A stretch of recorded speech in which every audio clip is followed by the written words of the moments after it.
여러분 안녕하십니까? 오늘은 문화기획론 이제 정식으로 수업을 시작하는 날입니다. 그 문화기획론을 얘기하면서 먼저 하고자 했던 얘기가 뭐냐면 문화사회학 연구방법론이라는 제목으로 얘기를 할까 합니다. 문화사회학에 대한 공부를 하자는 것도 아니고 우리가 연구를 하자는 것이 아니라 문화라는 것이 갖고 있는 의미가 무언가, 문화가 어떻게 우리에게 중요한 역할을 하는가를 놓고 봤더니 문화를 우리가 좀 이해할 필요가 있겠다. 그 이해하는 과정에 우리가 어떻게 그걸 이해하면 좋을까라고 봤더니 문화사회학이라는 영역이 있고 문화사회학을 이제 들여다보니까 문화사회학도 굉장히 복잡하더라고요.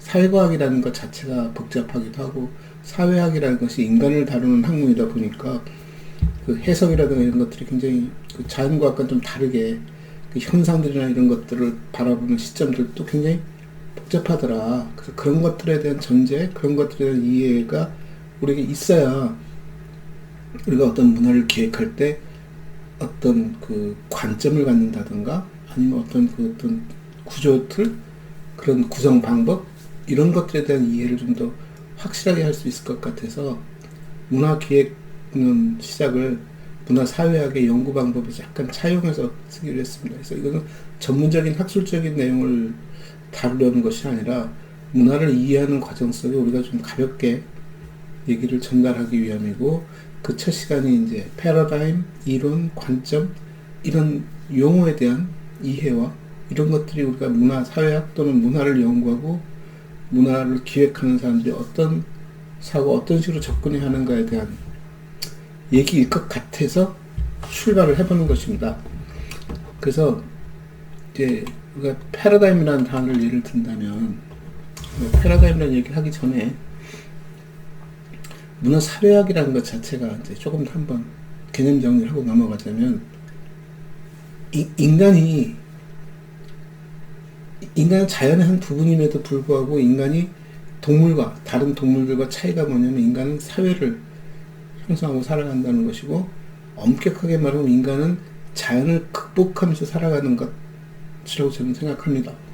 자연을 극복한다는 게 뭐냐면 보통 자연 생태계 속에서 우리가 살아가고 생태계대로 움직이는데 어떻게 보면 인간은 그걸 거스르고 있는 것이죠. 그 병이 들면 병을 고치려고 들고 홍수가 지면 홍수를 벗어나려고 들고 집을 짓고 좀 따뜻하게 살고 싶으면 나무를 자르기도 하고 하는 행위들이 좀 뭐랄까 좀 인간의 시각에서 보면 우월성이고 자연의 시각에서 쳐다보면 자연을 자꾸 극복하고 자연을 좀 훼손하는 것처럼 보이는 자연이 갖고 있는 생태적 삶이 이렇게 삥삥 돌아가는 순환적 삶 속에서 인간은 그걸 좀 거슬러거나 극복하려는 삶을 갖는다. 그래서 문화를 얘기할 때 가장 이제 걸림돌이 되는 게 뭐냐면 자연, 생태와 문화가 어떤 거니라고 보는 거죠. 생태는 진짜 자연 그 상태를 그대로 말하는 것이고 문화라는 것은 굉장히 인적 행위를 얘기하는 겁니다. 인적이라는 것은 인간이 갖고 있는 자기의 행동들을 정당화시키고 자기의 활동들을 서로 교감하고 하나의 어떤 질서를 만들기 위해서 만들어내는 그 제도, 장치 이런 것들에 대한 얘기인 것이죠. 그래서 그런 것들을 우리가 넓게 말하면 문화이고 그 속에는 희노애락이 다 들어있기 때문에 굉장히 다양한 형태로 표현되어지는 것이고 그 문화에 대해서 우리가 생태라는 단어도 가끔 씁니다. 생태문화. 저 처음에 생태문화라는 단어를 듣고는 생태문화가 뭐지? 생태는 굉장히 자연적인 것이고 문화는 상당히 인위적인 것인데 생태문화라 하는 제가 한 2010여 년 무렵에 그런 얘기를 쭉 들으면서 많은 고민을 했었고 그때 제 나름대로 좀 얼치기지만 좀 뭐라 그럴까 이렇게 좀 종합해서 나름 내린 결론이 뭐냐면 사람은 생태를 자연을 거스르고 살 수밖에 없다. 왜?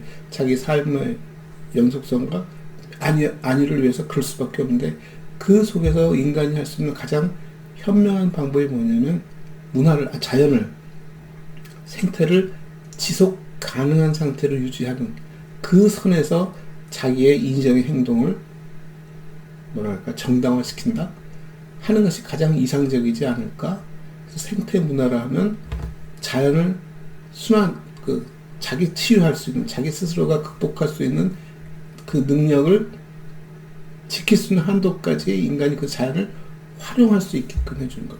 그러니까 자연이 파괴되어지면 그걸 복원할 수 있게 도와주고, 파괴를 시키더라도 자연 스스로 복원할 수 있는 정도까지만 파괴를 허용하는 그런 그런 제도적 장치, 그런 규제를 만들어가는 것이 생태 문화가 아닐까라고 이제 나름대로 정의를 내려보고 봤더니, 문화사회학에서는 이 사회학이라는 것 자체가 인간의 그런 행동들에 대한 총체이고, 그런 것들이 어떻게 표현되어지고 어떻게 작동하는지를 쳐다보는 것이 우리가 문화사회학이다 라고 말을 한다네요. 근데 그걸 쳐다보다 보면 느껴지는 게 뭐냐면, 어떤 것을 연구를 하든 연구를 한다는 것 자체는 무엇인가를 규명하는 것이고, 그 규명한다는 것이 보여주는 것은 뭐냐면, 이러니까 이렇게 되는 거야 라는 틀이죠. 예전에 자연과학 어떤 선생님한테서 한번 들은 얘기가 뭐냐면, 굉장히 일반적인 얘기니까 일반적으로 패러다임이라는 단어를 이해시키려고 해주는 얘기죠. 패러다임이라는 것은 어떻게 보면 도메인에 관련된 얘기, 도메인 같은, 내가 살아가는 공간에서 우리가 공공연하게, 그래 이게 뭐라, 이게 규칙이야, 이런 것들이 법칙이야 라는 거 서로 이제 갖고 있는 것이죠. 그 안에는 종교적 부분도 들어가 있을 수 있고, 우리 삶에서 나타나는 모든 행태들도 들어갈 수 있는 것이고, 자연의 조화도 다 포함된 것을 가지고 나름대로 정의를 내리고 규범을 만들고 법칙을 만들고 하는 이런 것들을 우리가 패러다임이라고 부른다라고 얘기하면서, 뉴턴 역학하고 아인슈타인 역학을 갖고 얘기를 나누더라고요. 뉴턴 역학이 아인슈타인 시대에 와서 다 틀렸다라고 말할 수 있느냐? 그렇진 않다는 겁니다. 뉴턴은, 그러니까 우리가 일어난 일상들을 소위 그 시점에서 놓고 보면 약간의 근사값을 갖고 얘기하는 거죠. 몸무게를 계산해도 소수점이야 한두 자리 이상 넘어가기 힘들 정도로 그 무게를 다는 기술도 제한적이었고, 길이도 마찬가지였었고, 시간도 마찬가지였었고, 거기서 나름대로 우리가 시간을 정의하고 무게를 정의하고 뭐 거리를 정의하고 한 것을 가지고 그 법칙, 관계를 들여다보고 만들었죠. 그러니까 이렇게 움직이고 이러면 이렇게 돼 하는 무슨 속도에 대한 얘기, 속력에 대한 이런 것들이 나왔는데, 그 시간이 흐르면서 발전하면 과학기술이 발전하면서 공학기계들도 굉장히 정교해지기 시작하고, 몸무게 단위도 소수점이어서 여러 단위까지 내려갈 정도로 개선하다 보니까 뉴턴 역학 시대에 가졌던 계산법으로는 오차가 너무 크게 발생하는 거죠. 이게 아닌데? 라는 생각들도 갖게 되지만, 또 아인슈타인 시대는 그거 맞춰주죠. 그래도 그 가장 기본적인 질서는 변하진 않을 것이다 라고 제가 생각하는 것이고, 패러다임은 그걸 바라보는 시각, 바라보는 규칙에 대한 얘기들이다. 그래서 이게 설명이 안 되는 것들은 기술이 좀 발전해서 그걸 바라보는 우리의 기술들이 좀 달라진 점도 있고, 우리의 관점이 변했을 수도 있는 것이죠. 그 관점이 바뀌다 보면은 그동안 안 보였던 것들이 보이기 시작하고, 그동안 인정했던 것들이 인정할 수 없는 상태가 될 수도 있는 것이고, 유교 문화에서 우리가 나중에 기독교 문화로 건너갈 때도 마찬가지 일들이 벌어집니다. 모든 사고들이 다 유교적으로 움직인 것에서 기독교 사상이 들어오면서 기독교적인 사고를 갖기 시작하면 충돌도 일어나는 것이고, 그 충돌 속에서 우리는 이제 합리성을 찾아가면서 그걸 수용하는 방법을 찾겠죠. 그래서 방법은 완전히 패러다임을 갈아타거나, 아니면 두 개의 패러다임이 섞여서 새로운 패러다임으로 성장하거나, 뭐 이제 그렇게 될 거라고 봅니다. 어찌되었든 그 과정 속에 이제 하나 보여주는 도메인, 하나의 공간, 하나의 시간 속에서 우리가 해석하는 방법론들에 대한 얘기, 그런 것들이 아마 그 문화사회학이나 우리가 문화를 공부하는 과정이 굉장히 중요하게 작동할 수 있겠다.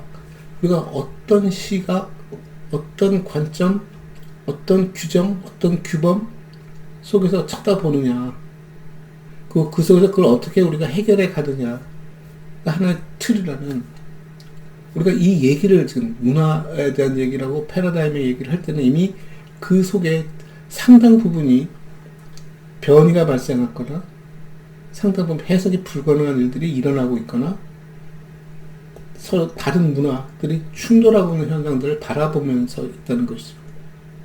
소위 옛날에 소위 지구가 지금처럼 글로벌화 되지 않고 자기 지역주의적으로 살면서, 그러니까 인간의 이동이 굉장히 느렸을 때, 이동 그 모빌리티가 많이 떨어졌을 때는 자기 문화권 내에서 자기 양식대로 살아가는데 아무 불편이 없었습니다. 그러다가 인구가 이동하기 시작하고 이동한 인구들이 다른 인종, 다른 문화를 만나면서 충돌하기도 하고 수용하기도 하고, 그래서 좀 문화적 어떤 우열에 대한 문제도 생기고 하면서 시간이 흐르면서 그 패러다임이 이제 변해가겠죠.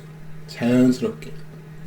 자기가 그동안 옳다고 여겼던 것도 경우에서 틀리게 되는 것이고, 그동안 알지 못했던 것, 새로운 것을 알아지는 과정이기도 하고, 그래서 이런 작업들의 연속이 이제 진행될 것이다 라고 보는 것이고, 그랬을 때 우리가 그러니까 지금처럼 이 문화라는 얘기할 때는 정의를 내리고 싶은 거거든요. 지금 우리가 살아가는데 우리가 갖고 이 문화라는 구조를 어떻게 이해하고 해석해야겠니? 라는 얘기를 하는 것이고, 저희가 문화기획이라는 교과목을 만들었을 때 가졌던 생각은 뭐냐면, 제가 이런 것들이 그냥 충격으로 다가오게 할 수는 없지 않을까. 세상이 변해가면 모든 사람이 똑같은 시간대와 똑같은 공간대를 갖고 움직이지는 않습니다. 어떤 사람은 굉장히 느리게 움직이고 어떤 사람은 굉장히 좁게 움직입니다. 시골과 도회지를 놓고 보면 도회지는 굉장히 다양한 문화권들이 섞이기도 하고 다양한 문화를 접할 수 있는 여지가 있지만, 시골은 그 속도가 굉장히 느릴 수 있는 것이죠. 그 다음에 이 두 집단이 나중엔 이질적이 되어지고 경우에 따라서는 충돌이 일어날 수 있는 가능성이 상당히 커지는 것이죠. 아마 세대 간의 갈등을 얘기할 때 많이 나왔던 얘기들이 그런 것이라고 봅니다.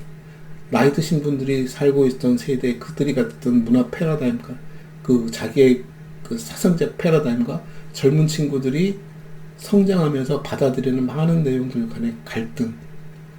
가장 좋은 것은 노인네가 됐든 젊은이가 됐든 사는 문화 틀이 변하지 않고 일정하게 살아간다면, 그게 아마 과거의 우리 삶의 모습이 그랬을 것이고, 이게 굉장히 기하급수적 속도로 변하고 있다는 것이죠.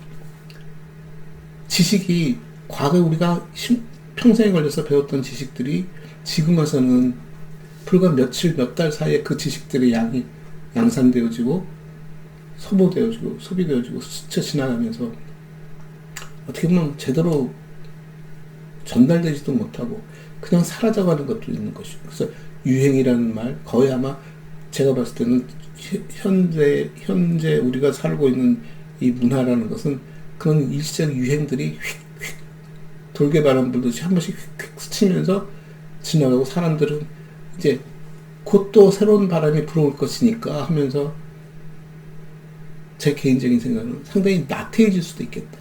변화를 도모하기보다는 새로운 바람에 휩쓸려서 같이 움직이는 게 훨씬 편안하고 또 그게 더 수월할 수도 있지 않을까라고 보는 것이죠. 그러니까 과거를 지키기도 힘들어졌고 미래를 설계하기도 힘들어졌고 돌개바람처럼 부는 그런 유행들에 따라서 휙휙 흔들리면서 그게 어떻게 보면 새로운 패러다임의 모습을 보이지 않을까? 라는 제 생각이 들기도 하는 겁니다.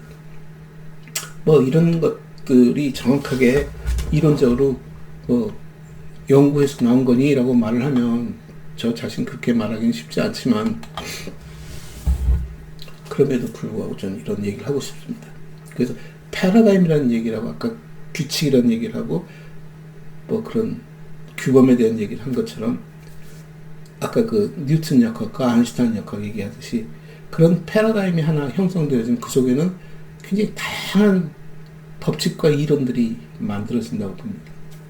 근데 그 이론들이라는 것 역시 굉장히 그 관점을 갖고 있는 것들이죠. 어떤 시각에서 쳐다보느냐에 따라, 가끔은 속도 공부를 하다 보면은 이제 그 얘기를 하죠. 기차 안에서 공을 던질 때 그 공이 올라갔다 떨어질 때 어떤 운동을 하고 있는가와 기차 밖에서 지나가는 기차를 보는데 기차 안에서 누군가 공을 던지면 밖에서 쳐다봤을 때 그 공의 모습이 어떤가를 보는 거죠. 그러니까 시간에 대한 얘기이고 속도에 대한 얘기에서 이 관점에 따라서 바라보는 게 다를 수 있습니다.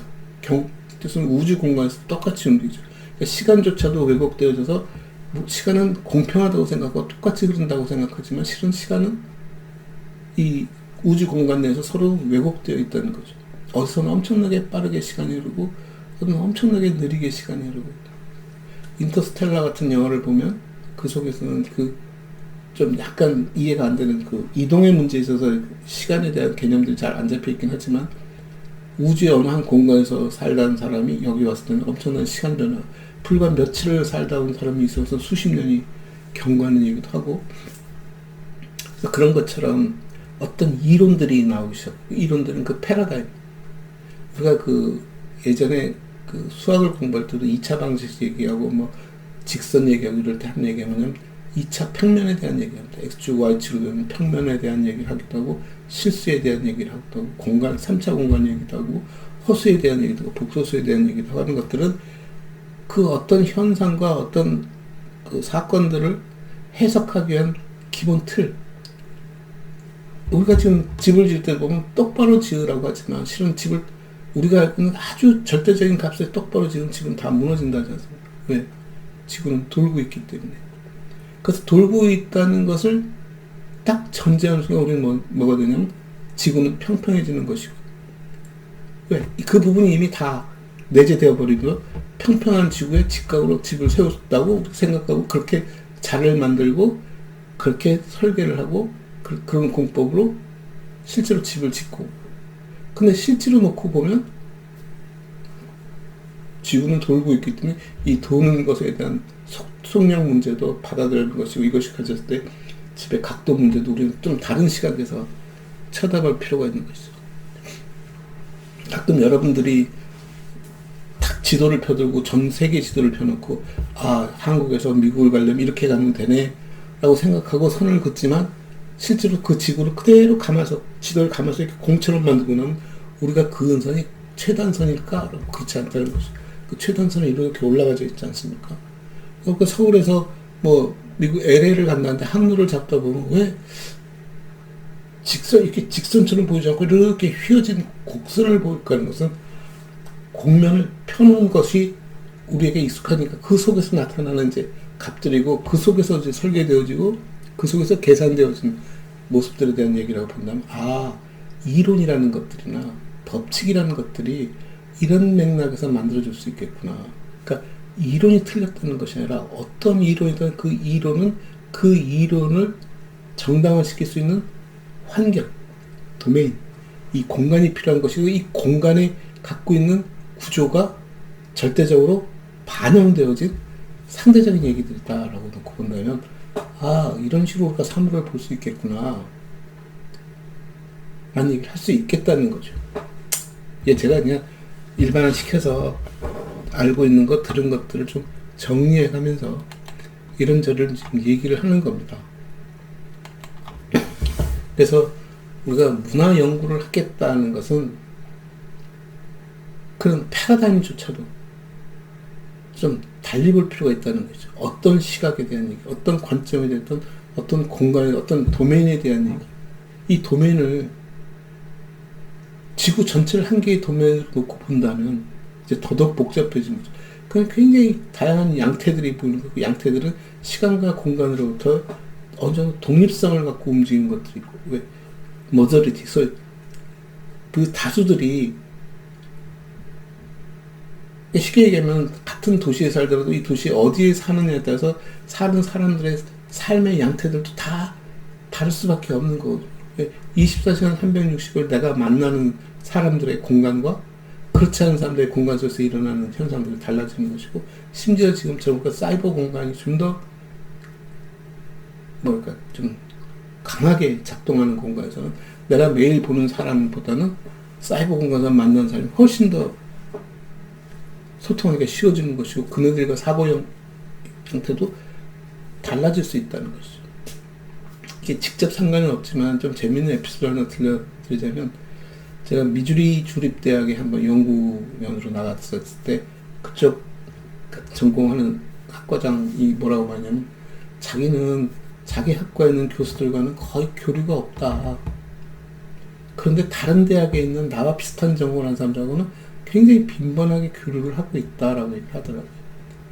결국 그 사람들이 교류가 없다는 것은 각자가 갖고 있는 사고 틀에 차이가 발생하는 것이고, 사고 틀에 차이가 발생하는 것들은 그 사고 틀의 차이만큼 언어적 구조도 달라질 수 있는 것이고, 그러니까 대화하는 법도 다르고, 그들이 설득하기 위해서 서로 받아들일 수 있는 것도 상당히 차별성을 갖는다는 거죠. 대신 다른 대학에 있는 교수들과는 같은 생각을 갖고 있고 같은 공감대를 형성하고 있기 때문에 대화가 훨씬 더 수월할 수 있다라고 놓고 본다면, 좀 아까 패러다임의 얘기들도 전공마다 다를 수 있고, 전공 내에서도 서로 약간 더 갈래를 치면 더 다양해질 수도 있는 것이고, 근데 그걸 또 우주적 관점을 쳐다보면 다 또 한 큰 틀에서 쳐다볼 수 있는 것이고, 그러니까 매크로하게 설명을 하면 많은 것들이 설명되어지지만 실제로 내부적으로 들어가 보면 그 속에서는 또 조그만 이 작은 도메인들이 얽혀서 또 나름대로 충돌도 발생할 수 있게 되고, 그래서